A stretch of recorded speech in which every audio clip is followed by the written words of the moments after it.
Hello everyone, my name is Tabby and welcome back to my channel where today I'm going to be sharing with you guys my February wrap-up. So I read a total of 5 books this month. So happy. Last month I only read 2 and this month I read 5 and I'm just so thrilled about that. So thrilled. I don't even remember the last time I read 5 books in a month. This is great. I'm excited. Let's get started. The first book that I finished in February was Breaking Dawn by Stephenie Meyer, the 4th and final book in the Twilight Saga. This was my first time reading the entire Twilight Saga and I loved it so much. I really enjoyed this experience and I love this book. I love this book. It's maybe my favorite out of the series. The funny thing is that I'm gonna put this down because I feel like it's like ruining the white balance. I don't know. What was funny was that I liked the Twilight and Breaking Dawn books better than Eclipse and New Moon, but I love the Eclipse and New Moon movies more than I like the Twilight and Breaking Dawn movies. So I think that's very interesting, very, very interesting indeed. But Breaking Dawn was so good. I knew that Jacob had a POV, but I didn't know that he had such a huge chunk of the story and that he was telling us such a huge chunk of the story. I'm going to be spoiling Breaking Dawn if you haven't watched or read that. Whoopsie daisy, you know what I mean? But like, it's old and who cares? I didn't know that Jacob was the one telling the story during the whole pregnancy and birth and the delivery. Like, he was all up in that, and yeah, wow, he was more involved than the movies let on, and that was very interesting. I just loved Jacob so much in this book, and I also liked learning more about Leah and hearing about her story, and I felt so bad for her that nobody wanted her around and it wasn't her fault. And I don't know if this is in the movies or if I just forgot, but I loved the fact that Jacob becomes his own alpha and then Leah becomes his beta. Man, the werewolves, am I right? Also, Seth is precious, and I love him. I love him. And I love his little friendship with Edward, and he's just a little pup, and I love him. Oh, also, the whole thing about them not even being werewolves, that they're shapeshifters, I thought that was cool. That was cool, because all of these years where it's like vampires versus the werewolves, but they're not even werewolves. And during the end, when they're doing the like final, I was gonna say battle, but like it's not even a battle in the books, which was lame. But anyways, during the end, who's the guy? Caius? Aro? The leader? I think it's Aro. He was saying that they're not werewolves, that the real werewolves are in Europe and they are the ones that change by the moon and they are the ones that infect humans and turn other humans into werewolves, but these guys are just shapeshifters and they can't turn people into werewolves, therefore they are not werewolves. And I thought that was interesting. I did not know that.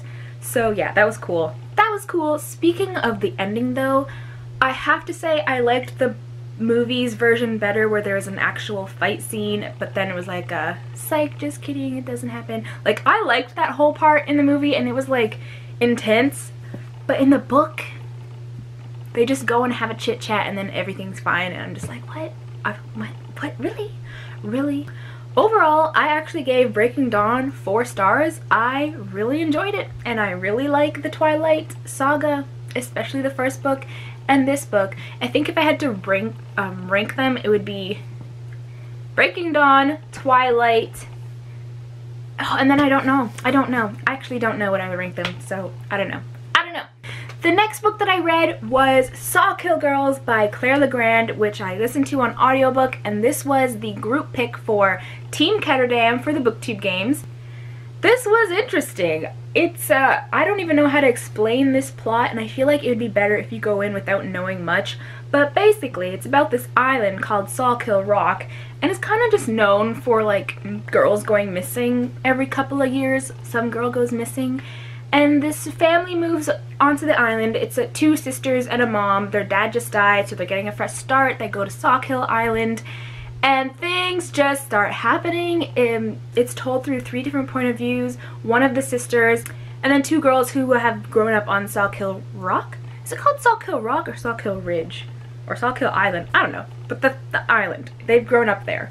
I would say that this is like a magical realism because it takes place in the real world, but there's some weird freaking supernatural magical stuff happening that was just weird and creepy. It's like, I don't know. Not gonna lie, the beginning was a little rough to get through, but once all the creepy weird stuff started happening, I was so intrigued. It's like a mystery trying to unravel who's taking these girls and why there's magic on this island and why some people have certain abilities and others don't, and it was crazy.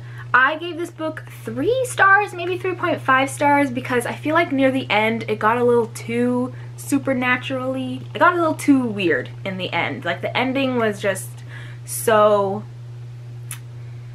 I feel like this book would make an amazing movie and I would probably like the movie more than the book. But the book had some very good characters that I enjoyed, some very funny lines, it had lots of representation in it, so that was awesome.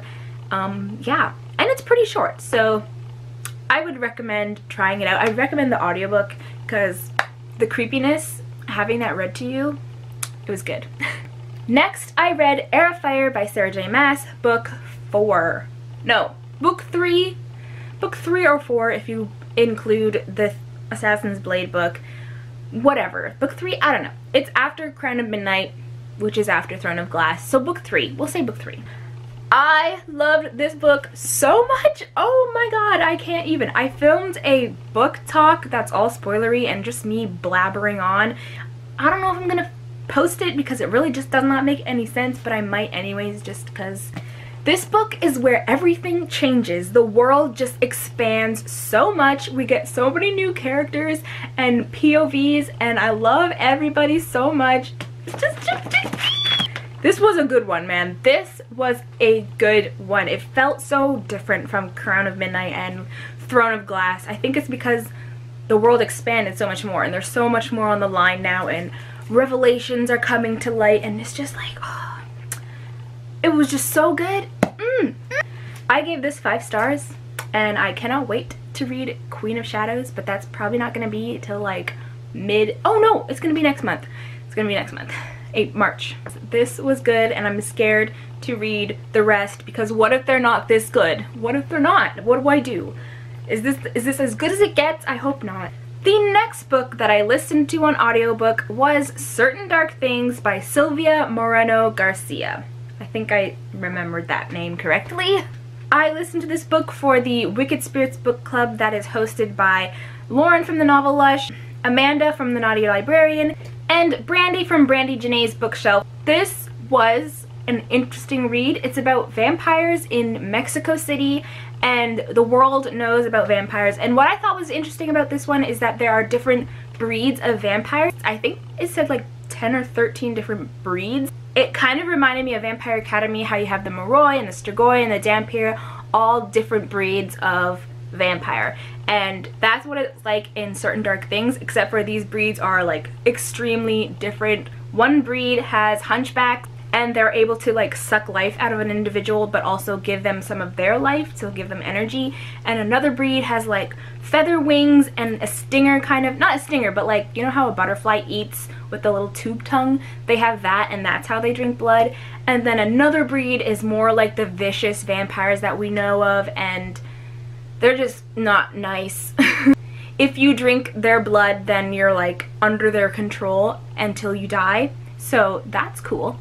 In this book, we only get to see 3 different breeds, but it was mentioned that there's like lots more. The story surrounds a girl named Adele, and she's on the run from another breed of vampires. She's like the feather-winged vampire breed. I forget the names of these breeds because they were on audiobook, so I couldn't see them. But I think it's like the... I'm not even going to try and say it because it's like a native name, and I'm not going to try.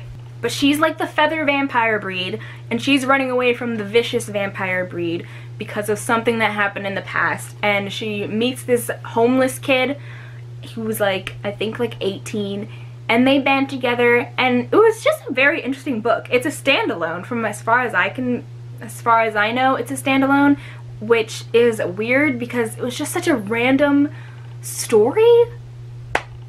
And it was just, I don't know what the point of this whole book was.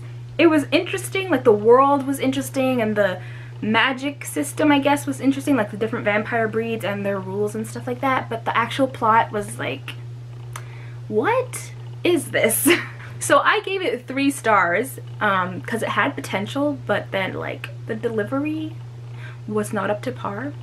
Also, there was no smut, which was what I was really counting on, and there wasn't any. There was like times where I thought, but because the kid was young, I don't even think he was 18 yet, I just already knew there's not gonna be any smut because he's a child. It was a quick read. I enjoyed it. I gave it 3 stars. Moving on. The last book that I read in February was Sight Witch by Susan Dennard. This is the novella book for the Witchland series. It's a novella, but it's also the 3rd book. Susan Dennard considers it's the 3rd book. And it takes place before the events of the 1st book. And it follows Ryber, who is a sight witch. And, yeah. I gave this 3 stars as well. It follows Ryber. Her sight witch sister, she lives in a convent, so it's like a nunnery, I guess.